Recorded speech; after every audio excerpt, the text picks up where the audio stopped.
Hello అండి అందరికీ welcome back to my channel. నేను మీ జ్యోతి. ఈరోజు రెసిపీ వచ్చేసి మామిడికాయ పచ్చడి అనమాట. ఎలా చేయాలో చూసేద్దాం. అంతకన్నా ముందు మా ఛానల్ని ఎవరైనా ఫస్ట్ టైం చూస్తుంటే ప్లీజ్ గాయ్స్ లైక్ చేసి పక్కన ఉన్న బెల్ ఐకాన్ని అయితే ప్రెస్ చేయండి.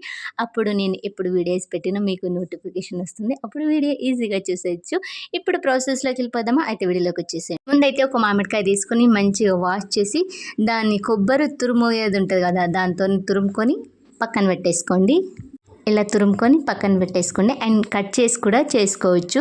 అండ్ స్టవ్ మీద ప్యాన్ పెట్టి ప్యాన్ హీట్ అయిన తర్వాత 1 టేబుల్ స్పూన్ జీలకర్ర, 1 టేబుల్ స్పూన్ ఆవాలు, ఒక హాఫ్ టేబుల్ కన్నా తక్కువనే మెంతులు, ఇవి మంచిగా ఫ్రై చేసుకోవాలి. ఫ్రై చేసేసుకొని చల్లగా అయిన తర్వాత మనం మిక్సీ జార్కు ట్రాన్స్ఫర్ చేసేసుకొని సన్నగా మిక్సీ పట్టేస్తే సరిపోతుంది. అండ్ చాలా చాలా బాగుంటుంది. 1 వీక్ వరకు అయితే మనకు నిల్వ ఉంటుంది అనమాట. ఇలా సన్నగా మిక్సీ పెట్టేసి పక్కన పెట్టేసుకోవాలి. మనం తురుముకున్న మామిడికాయ ఉంటుంది కదా, దాంట్లో అయితే ఈ మిక్సీ పట్టిన పౌడర్ అయితే 2 టేబుల్ స్పూన్ వేసుకోవాలి. 1 table spoon salt, 1 table spoon and కారం. మా కారం కొంచెం ఎక్కువ ఉంది కాబట్టి నేనైతే 1 టేబుల్ స్పూన్ వేసాను. స్పైసీని బట్టి వేసుకోండి మీరు. అండ్ చిటికెడంతా పసుపు వేసుకొని మంచిగా కలుపుకోవాలి.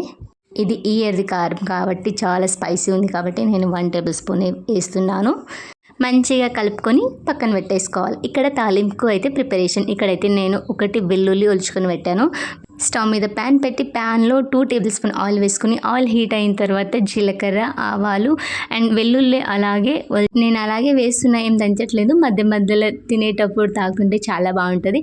అండ్ కరివేపాకు వేసుకొని ఆయిల్ మొత్తం చల్లారిన తర్వాత ఈ ఆయిల్ని మనం తురుముకున్న మామిడికాయ దాంట్లో యాడ్ చేసి మొత్తం కలిపేసి ఊరనిచ్చి తింటే చాలా చాలా బాగుంటుంది. నేను ఇక్కడైతే ముద్దపప్పు ఆవకాయ చేసినప్పుడైతే డెఫినెట్గా ముద్దపప్పు చేయండి. దాని కాంబినేషన్ వేరే టేస్ట్ అసలు రాదు. డెఫినెట్గా ఈసారి ట్రై చేయండి మీరు కూడా. అండ్ వీడియో ఎలా అనిపించిందో డెఫినెట్గా మీ ఒపీనియన్ని కామెంట్ బాక్స్లో కామెంట్ చేయండి. వీడియో నచ్చితే like, share, comment and subscribe. మళ్ళీ ఒక ఫుడ్ రెసిపీతో అయితే మీ ముందు ఉంటాను. అప్పటి వరకు మా ఛానల్ని సబ్స్క్రైబ్ చేసుకొని పెట్టండి. Thank you for the watching. మళ్ళీ నెక్స్ట్ వీడియోలో కలుద్దాం.